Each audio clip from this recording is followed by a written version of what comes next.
Hi, everyone. My name's David, and I'm from Skylights. Mass discovery and use of VR faces three challenges. One, it's still unclear what is that killer use case that appeals to hundreds of millions. VR content development is a bottleneck, and a high-quality VR experience remains expensive to the end user. Now, at Skylights, we do cinematic VR on the go, and we focus on putting VR headsets on planes as passenger in-flight entertainment. Now, this is a use case that concerns 1 billion long-haul passengers a year, captive and hungry for entertainment. We not only leverage the existing VR content that's being developed, but also the entire video entertainment industry to privately and immersively showcase the latest series and movies on a cinema wide-angle screen. And we do so that it's free to the user, to the passenger, by going straight to the airline. Because airlines hate the embedded seatback screens even more than we do. These things, believe it or not, cost up to $20,000 each. The airlines have to drag their systems for 10 years on average. And they're so heavy, they cost the industry an extra $1 billion in extra fuel cost just to fly them around. Now, we enable airlines to postpone their very expensive cabin refurbishments today, and tomorrow to do away with the screens entirely, and they can do so flexibly, much cheaply, while proposing an upgrade to their premium passengers. And this is not science fiction, we're live.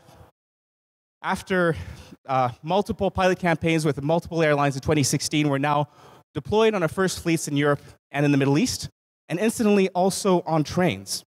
And the passengers love it. Our average passenger use time on a plane is 4 hours. Now, this is not as simple as buying a set of Gear VRs and putting them on an aircraft. To make this work, we've had to secure content licensing deals. We've had to write the software platform, the content management system. We've had to co-develop the right hardware that is comfortable and FAA compliant.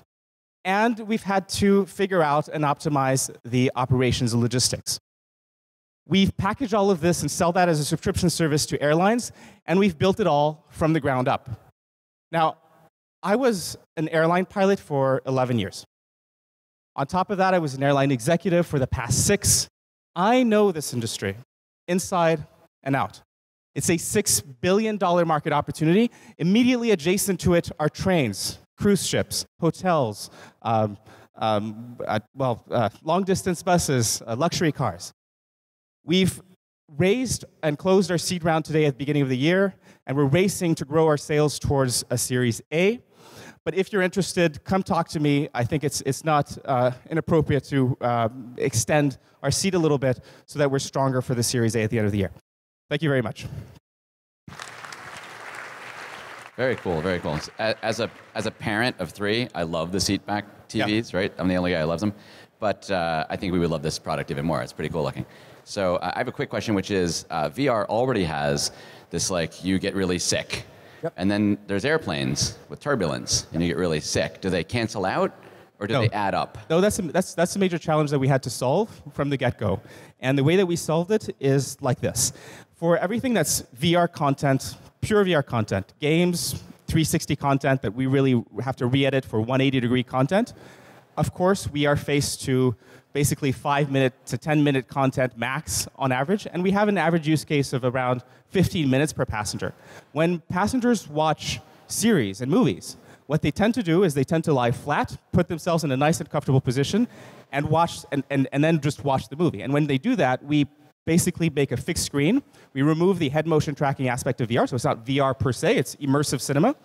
And that enables to remove the entire VR dizziness problem. And that works very well. Great answer. Ben, Ian, questions? In terms of the hardware setup that this requires, how does that compare in terms of weight and cost to the seatback cinema?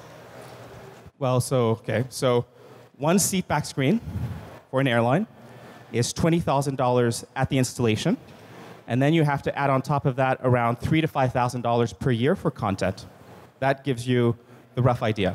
The way that we sell that to airlines is we sell $1,500 per headset per year. So that gives you a price differential. It's basically more flexible, cheaper, and better. That's how it is. To piggyback on that, a lot of the airlines are going towards your own, bring your own screens. Yep. So how does that compete?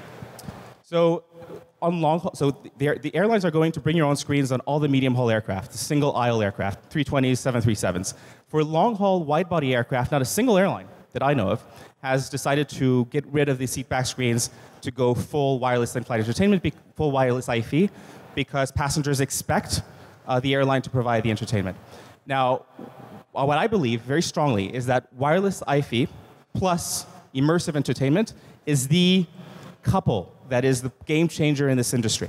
Because essentially, we have our first partnerships with our wireless IFE providers in our first airline, and essentially they stream content. We have local content. The people have their own tablets, but then if they want to have a very good experience, they can use kind of immersive entertainment. That's what we offer them. Great.